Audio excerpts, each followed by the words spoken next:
though you walk. We feel that inner resonance. It's so important that we heed that call. God is calling us all the time. I was looking around today for the Murti of Lahiri because we've been celebrating Lahiri. He must have gotten moved to Hansa or something. Anyway, Lahiri Mahashai is the one on the far, let's see, that would be your left. And he was the guru of Sri Yukteswar, who was the guru of Yogananda.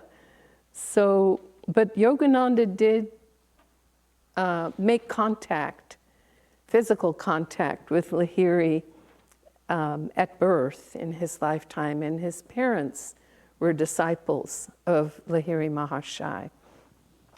And Lahiri Mahashai was the one who first received again in this age Kriya Yoga from his guru, Babaji, who is right next to him there. And it inspired me today to reflect a little bit on Lahiri.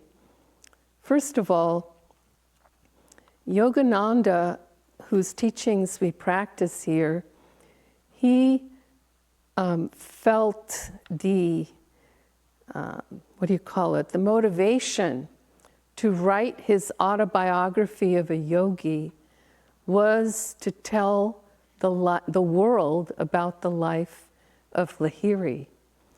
And it expanded from there, and he visited many saints, and he looked for his own guru and ended up finding Sri Yukteswar. So he had a powerful path of his own that he went so deeply with. He was self-realized.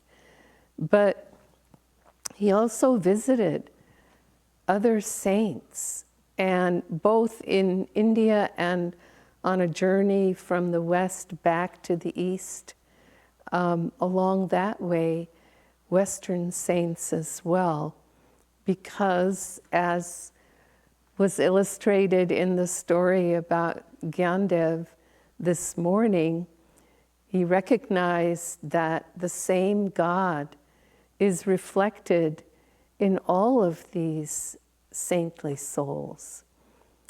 And in fact, the same God is reflected in all souls.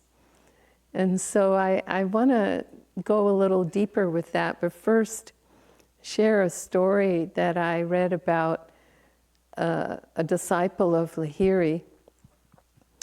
It was a man named Hitlal, and he lived in the countryside in West Bengal in India, and he was in a field where they made bricks, and he was a supervisor there. And he led a very, what we call a dharmic life, a very righteous life. He supported his family, he had children and so on, a wife and children, on a very small amount of money each month. And yet, when someone would come to tell him that they were in need of something financially, he would give to them.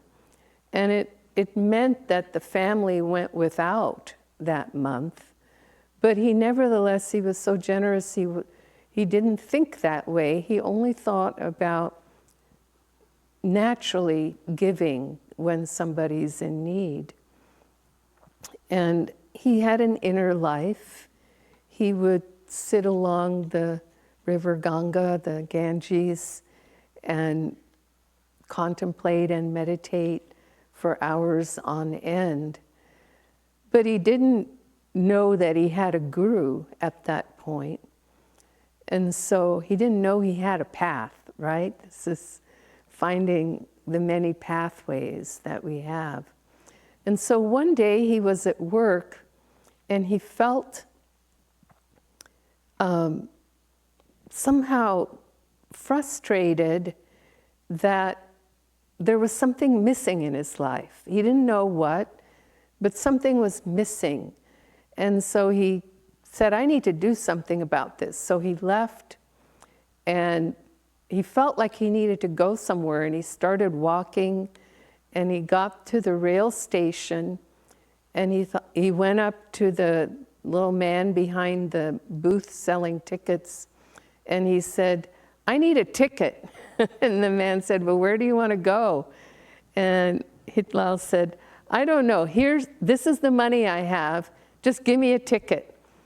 And so the man felt his distress, and he thought, I'm going to give him a ticket to Kashi, which was the name of the holy city in India, which is like Jerusalem in the West, a very holy place. And the British called it Benares.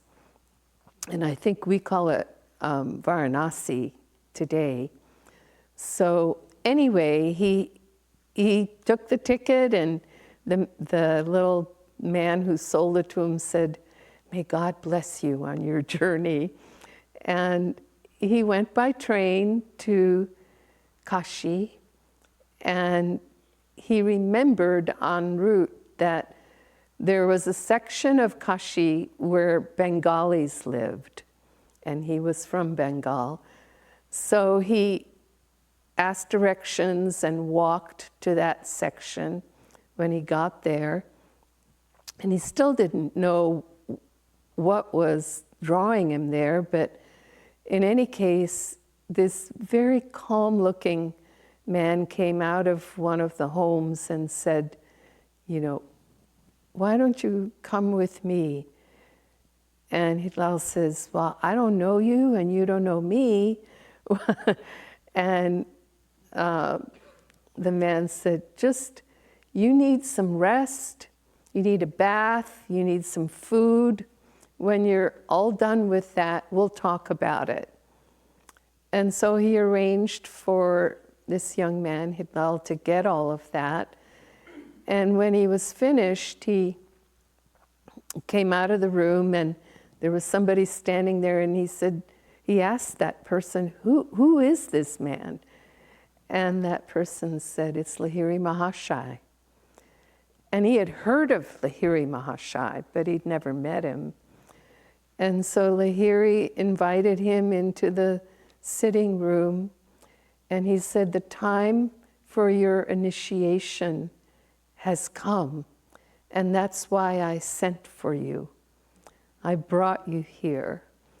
And so, you know, Hitlal fell on his feet, at his feet, and felt so blessed, and Lahiri initiated him into Kriya. Well, that's the kind of pull. I mean, it's a dramatic story, but we all have an inner pull that is pulling us in different directions, spiritually speaking. And then when we find ourselves in a place where we feel resonance, you know, I remember the feeling I had first when I met Swami Kriyananda in 1970. I thought, this man has something I want.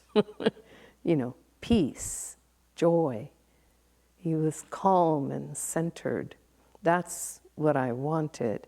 I came from a family that was, you know, not that. So I recognized it when I saw it. And we all have something that happens to us. I know one of the things I remember thinking was, there was not one word that I heard uttered about the teachings of Yogananda that I could find fault with. I resonated with every single word. And so I was home, and I knew it. And in 1973, I moved there.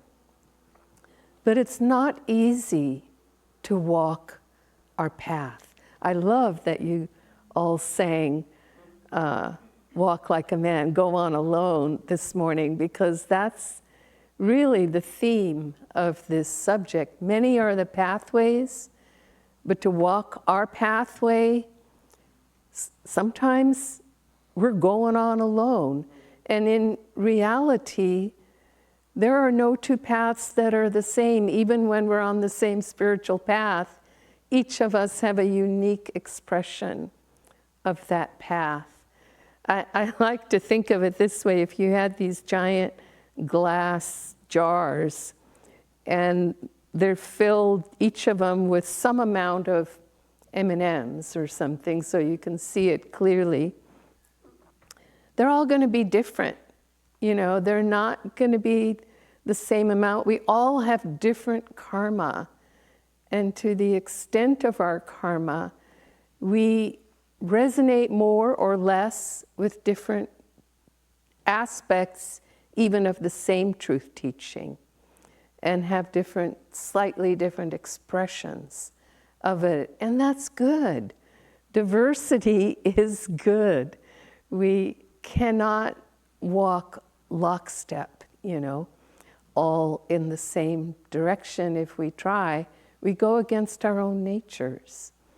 And so what happened to me in 1973 is I moved to Ananda in California, and there were, at that point, there were about 500 acres that we now call Ananda Village, which grew to become about 1,000 acres. And then 5 miles down the road was the original 72 acres that Swami Kriyananda had purchased. We call it, I call it the old retreat versus the new retreat. And that's where most people were living back then. So I had a little A-frame. There was no running water. There was no electricity. It was very, very rustic. And my parents, our family had immigrated to America when I was 10, to the land of opportunity, so that I could, and my 2 older brothers, we could go to university and, you know, we could live the good life. And I end up in this little cabin with no water, no electricity, you know, this tiny little thing made out of a reject cord of wood that we got from the lumber yard. And in any case, let's just say my parents were not pleased. Yet they loved me, they loved their 3 children, and so they knew they couldn't stop me. At that point I was 22, but they definitely were not pleased. And it took a lot to walk my path and take the criticism and, you know, questioning that was constantly coming whenever I would visit them. And so each of us walking our path, it's not that easy to do. But if we feel that inner resonance, it's so important that we heed that call, that Lahiri pulling, pulling him, Hitlal, in that direction to him. God is calling us all the time.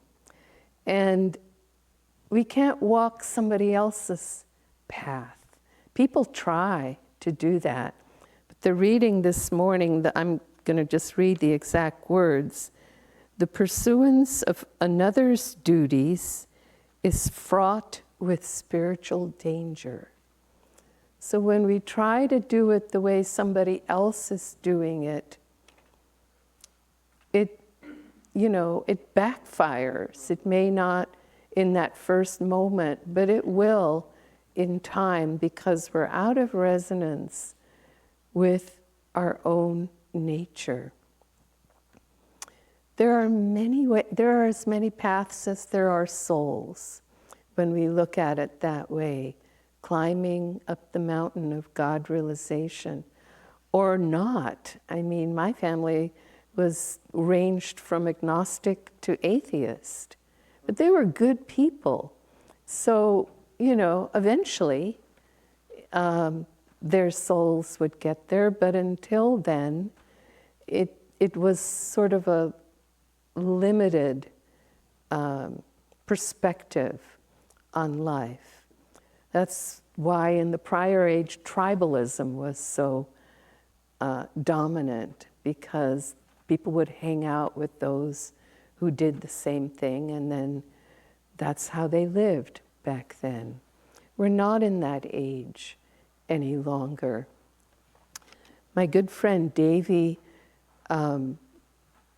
tells the story of taking Swami Kriyananda to the dentist, and they're in the waiting room at the dental office, and she's looking through a magazine, and she lands on a picture of a beautiful woman in a business suit. It was some kind of advertisement or something. And she commented, "Oh, that poor woman to live that life, that she was leading." And Swami said, "Why do you say that? Everything is needed in God's play. Every role is needed. We all have a different role. There's no sense to judge one or another. The recognition that God is in everyone, and that woman was fulfilling her dharma in that moment, keeps us away from any kind of judgment that says, no, not this pathway, not this pathway, only my pathway, is going to work." And so it was, he took it to that level. But people of refined spiritual realization recognize God in different ones, in different paths that we're all aware of. For instance, Martin Luther King went to India to study directly. He had read books of Gandhi's method of non-cooperation with injustice, and he went to India to see how Gandhi's followers, because Gandhi was no longer alive, actually lived that. How does it work on the ground in reality? And then he brought that back, and he used much of that in his own efforts towards equality in this country. When Yogananda went from the West back to India in 1935, he visited Teresa Neumann. She was a stigmatist. She received the stigmata every Friday in her adult life. And he wanted to meet her. And so he found her in a little village in Bavaria. And she was secluded in such a way that the church didn't want her meeting with a lot of different people. It was tiring for her. And so they were holding Yogananda at bay, and then she sent a message. She said, "I will see the man of God from India." And so she did meet with him. And so they even not, the great ones don't have to see you physically to know your vibration, to know your essence. And so she hadn't even seen him, but she knew that he was a man of God. They recognize each other instantly. And the longer we meditate and do our spiritual practices and live in satsang, in fellowship with one another, we begin to feel each other's vibrations, our aspirations, our desire to love God, to know God, becomes more apparent until we see it in everyone, because everyone on the planet has that. It may not be as front and center as it is for some, but it is inside all of us. I remember being in a waiting room with Swami Kriyananda myself. We were visiting him in India, and he needed to have a medical test, and the test turned out to show that he had colon cancer and required surgery. So it was a serious test he was taking. We were in this hospital, very, very modern, very, very clean in Delhi, and the waiting room was tiny, though. It was maybe 10 by 10 or something. And there was a Muslim family sitting next to us. Swami, just being Swami, he engaged them in a friendly conversation. And then he started talking to them about, he had just finished Yogananda's commentaries on the Bhagavad Gita. And his family was Muslim. The Bhagavad Gita is not their scripture, but there was a deep respect. And so Swami told them about how he'd finished that, and he had the little book of slokas, and he gifted that to the father in the group, the man. And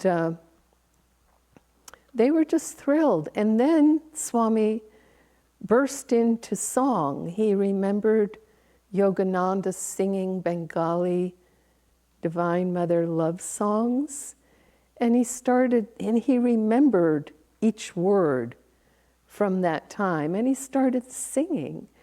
And that family was just so charmed by, they felt so much gratitude for that connection that they were having. And so it didn't matter if you're practicing the teachings of Krishna and they're practicing, the Muslim faith, Christianity. It doesn't matter. What matters is that we connect on that level, their love for God and our love for God and my love for God and your love for God. And that's what it's all about. I just want to close with how much it means to me that East West is alive and well again in Edmonds, because our East West bookshop, that's where Ananda has the opportunity to practice the universality of Yogananda's teachings. We offer there books from every spiritual tradition, and also just modalities like healing and so on. And people can find what is meaningful to them and take it home. It's not that they find Ananda necessarily, although some do, but most just walk away with something that they resonate with, and we're happy that they do. So many are the pathways. Blessings. I will lift up mine eyes unto the hills.